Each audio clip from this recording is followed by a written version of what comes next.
You're sitting at home, scrolling through your phone when, bam, the lights flicker and die. No hum of the fridge, no glow from the TV, just an eerie, suffocating darkness. You grab your phone to figure out what's happening, but there's no signal, no Wi-Fi, no bars, nothing. You step outside, and it's not just your house. Your entire street, your neighborhood, maybe even your city is swallowed by the same blackout. The silence presses in, broken only by the distant sound of a dog barking or a neighbor's confused shout. Hours pass, then days. The power doesn't come back. No one's coming to fix it. No water flows from the tap. No stores are open. No ambulances are rolling.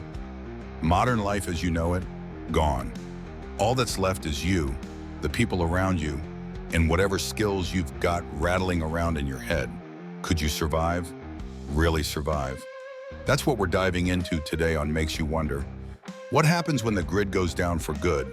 And are you ready for it? Stick around because this one's gonna make you think. Welcome back to Makes You Wonder, where we peel back the layers of the everyday and ask the questions that keep you up at night. Today, we're simping into a scenario that's equal parts terrifying and plausible. A long-term grid down event. No electricity, no communication, no infrastructure, just you versus the chaos. It's not some sci-fi movie plot, it's a possibility that's closer than most of us want to admit. Natural disasters, cyber attacks, aging power grids. Pick your poison. The triggers are out there. And when it hits, survival isn't about luck. It's about preparation, grit, and knowing the 4 pillars that'll keep you standing when everything else falls apart. We're breaking them down today, step by step, with practical know-how you can start using right now. Hit that like button, subscribe if you haven't, and let's get into it. Because when the world goes dark, wondering isn't enough. You've got to know.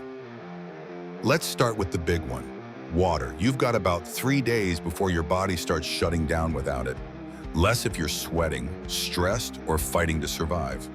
In a grid-down world, the taps are dry, the bottled water at the store is long gone, and panic's setting in. So where do you turn? First, you've got to find water. Rivers, ponds, even puddles might be your lifeline. But don't kid yourself, clear doesn't mean clean. Bacteria, parasites, viruses, they're lurking, ready to turn a desperate sip into a death sentence. Purification's your golden ticket. Boiling's the old reliable. A rolling boil for 1 minute, 3 if you're up in the mountains. Kills most nasties. But what if you can't risk a fire? Smoke rises, flames glow, and in a lawless blackout, that could draw the wrong kind of attention. Filters are your backup, portable ones like Sawyer or Life Straw, or even a DIY setup with sand, charcoal, and a clean sock if you're in a pinch. Now, think beyond the obvious. Rainwater's a gift from the sky. Rig up a tarp or an old shower curtain to catch it. Morning dew? Drag a shirt through wet grass and wring it out. Snow or ice? Melt it first. Eating it raw drops your core temp and dehydrates you faster. Nature drops hints, too. Green plants, buzzing flies, or a line of animal tracks might lead you to a source. But here's the kicker. Do you know where the nearest water is to you right now? Have you got a plan to make it drinkable? Because when the grid's gone, water isn't just a need, it's the line between life and death. Wondering how long you'd last without it? Not long. Next up, food. You can go weeks without eating, but try telling that to your growling stomach after day 2. Hunger doesn't just sap your strength, it fogs your brain, dulls your reflexes, and turns every decision into a gamble. In a grid-down collapse, grocery stores are ghost towns within hours, shelves stripped and bare by desperate hands. So what's your move? Stockpiling's smart, rice, beans, canned tuna, anything that lasts, but that's a finite fix. When the pantry's empty, you're foraging, hunting, or fishing. Foraging sounds romantic until you're staring at a berry bush, wondering if it's dinner or poison. Get a field guide, memorize a few safe plants, dandelions, cattails, wild blackberries, because guessing's a roll of the dice you don't want to lose. Hunting and trapping? A snare made from wire or cordage can nab a rabbit if you've practiced setting it. Fishing's simpler. A line, a hook, even a sharpened stick if you're desperate. But it's slow going. The real game changer is preservation. Smoking meat over a low fire, drying fruit in the sun, or fermenting veggies in a jar.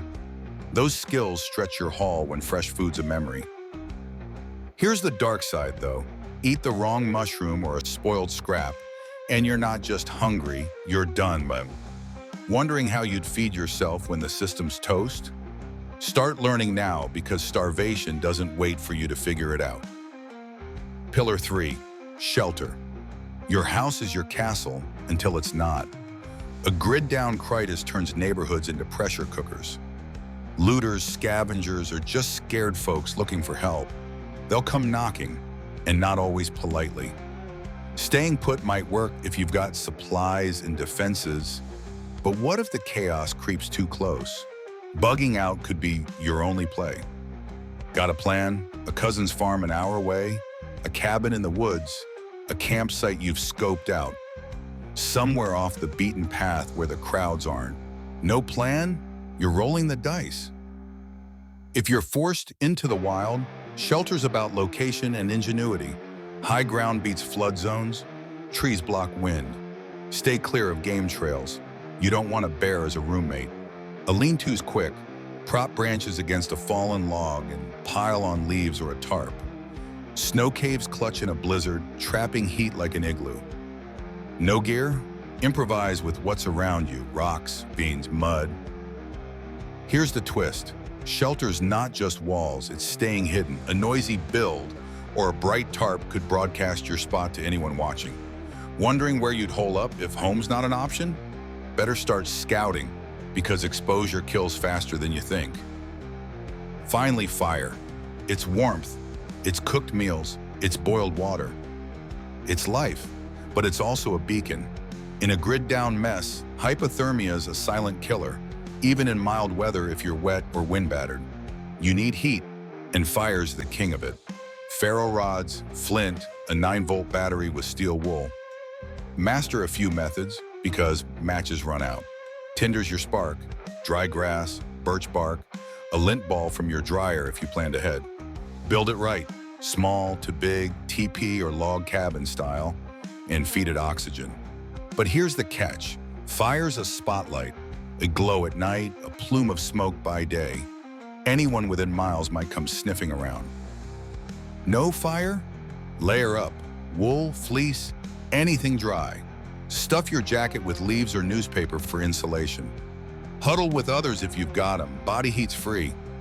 Wondering if you could spark a flame in the rain or keep warm without giving yourself away? Practice it now, because when the cold bites, fire's your lifeline and your risk.